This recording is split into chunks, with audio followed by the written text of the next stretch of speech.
And this is the Navy's nastiest fighter nobody ever talks about. What's our sandboxx? Boeing's EA-18G Growler is a specialized carrier-capable electronic warfare aircraft based on the FA-18 Super Hornet. Wait a minute, so it's a new plane or like just like a repurposed Super Hornet? Like I don't even know sometimes when they like designate something like this. Because I don't think anyone can know in that way. Like it could be basically Super Hornet that they just made some tweak, or it could be something completely different with just like somewhat basis of Super Hornet. So this is going to be interesting because I've never heard of this. Like how many variants like this exist where they basically took something from an actual plane like F-18 or F-16, F-22 and try to make something specialized based on that. So this was on Sandboxx, obviously really great channel to like know information like this. So it's going to be interesting. Let's do it.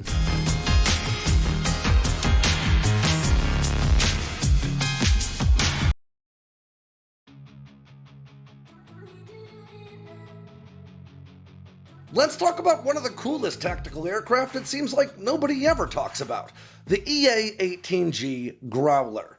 Now this aircraft entered service with the US Navy back in 2009 and looks a whole lot like an FA-18E or F Super Hornet, and for very good reason, and actually has about 90% commonality between these two aircraft. But while the Super Hornet specializes in air-to-air and air-to-ground combat, the Growler is an electronic warfare champ. Now the biggest differences between the Growler and the Super Hornet can be found first where that M61 Vulcan 20mm rotary cannon is found in the Super Hornet. That's been removed in the Growler in favor of cramming in more electronic warfare equipment. And then out on the wingtips, where a Super Hornet might carry AIM-9 Sidewinders, the Growler instead carries a pair of AN/ALQ-218 wideband receivers to supplement its electronic warfare duties. But the real magic is underneath the aircraft, where it has 9 hardpoints that can allow this aircraft to carry as many as 5. Wait a minute, so it has no physical weapons? What if it has to like fight off a plane that's chasing it or something? I'm guessing this plane never goes off on its own. There's always a plane supporting it. It has to be, right? Because it literally replaces all the weapon base with electronic warfare. I mean, it makes sense, but it must be part of a system, not something by its own, I guess. Specialized jamming pods, and 4 additional missiles, usually AIM-9 Sidewinders, AIM-120 I'm guessing that's what they're like basing on. Like these missiles are so advanced and badass. 1 or 2 of them can easily take out a target. So how many targets do you even need to take out type of way? Rams, or AGM-88 HARMs, high-speed anti-radiation missiles purpose-built to engage enemy radar arrays. Now, electronic warfare is one of the most secretive aspects of modern military technology, in large part because it is a constant back and forth, with adversary forces developing systems that are... Yeah, I was about to just say that, like, today's technology is basically anything like software technology, like tech, that this like, I don't know how else to say that, right? Like hacking and all that, like, that kind of electronic warfare. And that is changing way too fast. Like the advancement in that is insanely fast compared to anything in the past we've done. Any other type of tech, doesn't matter what you think of. Today's tech is moving that fast. People are surprised, like AI is so advanced now compared to 5 years ago. Yeah, of course it is.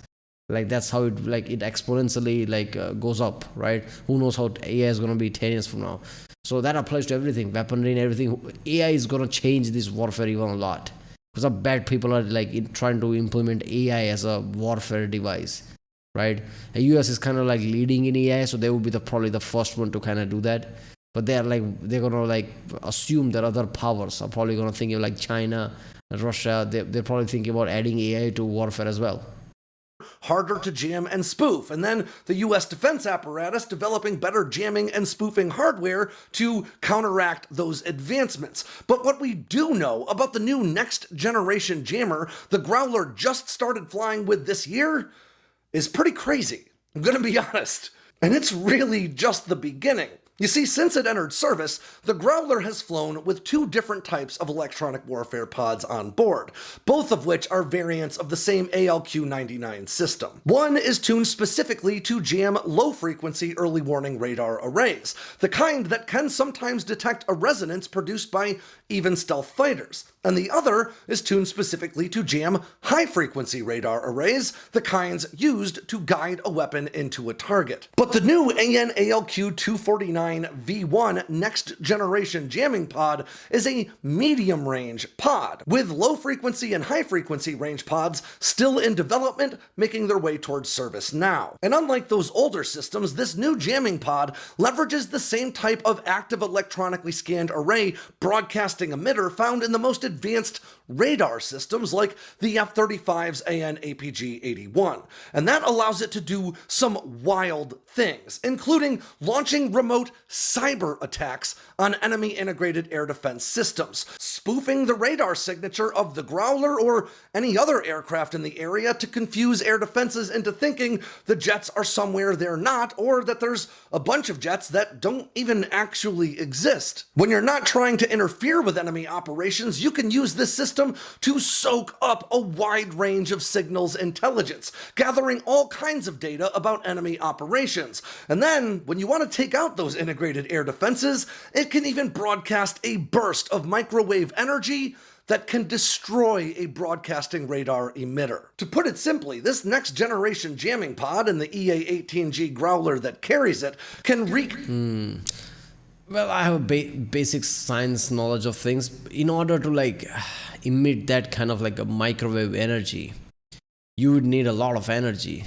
I think it would damage the system itself unless they sophisticatedly made the transmitter that way, that it's one of the main function is to damage the equipment by sending those kind of microwaves energy to put it in burst. Because if that is not its main job, you can't just do that as secondary. It will basically damage the system itself. But then again, they probably know that, right? Like in military, yeah, but I guess one use thing, they might throw it away because how many situations you come across where you need to do that? But this makes it so insane, right? There was a time where people didn't have radar, but then they have radar. Wait a minute, now we can also detect where things and communications are coming from. That happened in World War II a lot, right? Nazis were unaware of that. And nowadays we have this system where all band of frequency, they can pick up, confuse false information. The level of micromanaging that is happening in the background. America has so many small accumulative tools in their whole arsenal. There have to be a really good general or commander on the field to know these things and utilize them. Because if somebody can just rightly utilize them, it's really hard to beat all these systems, right? You would basically come out unscathed. So if there is a war like that, and US uses all system like that, there's a higher chance US can beat the opponent with basically no damage to it at all, right? Because of all this integrated system.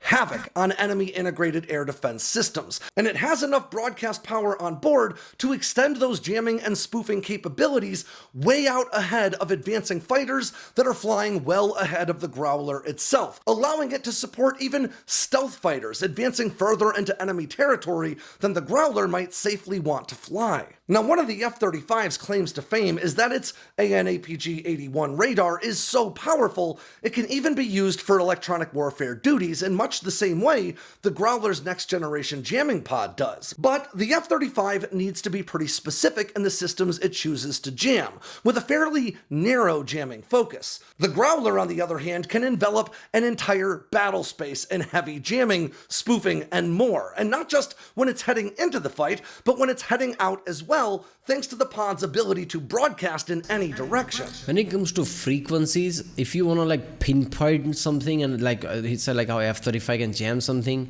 that is good, but it's also complicated in a way with a failure rate. When it comes to frequency, jamming a whole band of things, whole area of things is easier, but you need to do it you need to give it proper systems to do it, which obviously this thing has. So this is going to be much more efficient and accurate to do it, right? Because that's how frequencies work, right? So rather than in this how there's laser precision, that's not how things work. That's not how frequencies spread. So it's best to have a proper dedicated system that bands the whole area, right? Can jam it and do all the type of things as a ocean of things, right? I don't know how to say that, spread out things rather than one specific thing.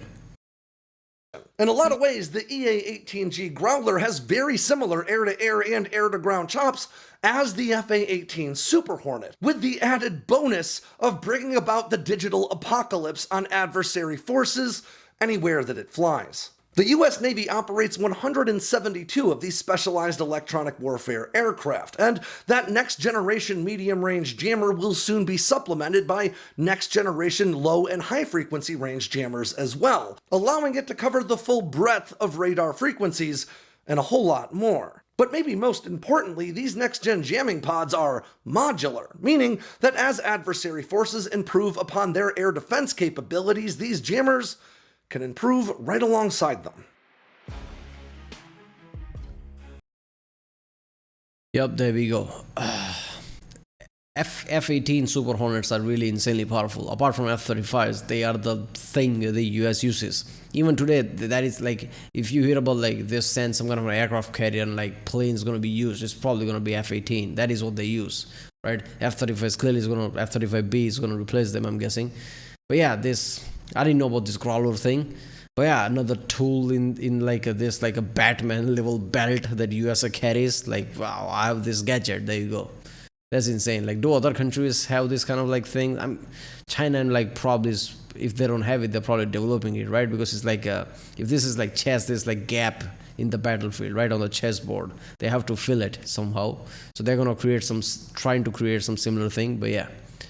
Right, well, that was the Navy's nastiest fighter nobody ever talks about, just sandboxx. If you like my reason, don't forget to subscribe, and I'll see you next time.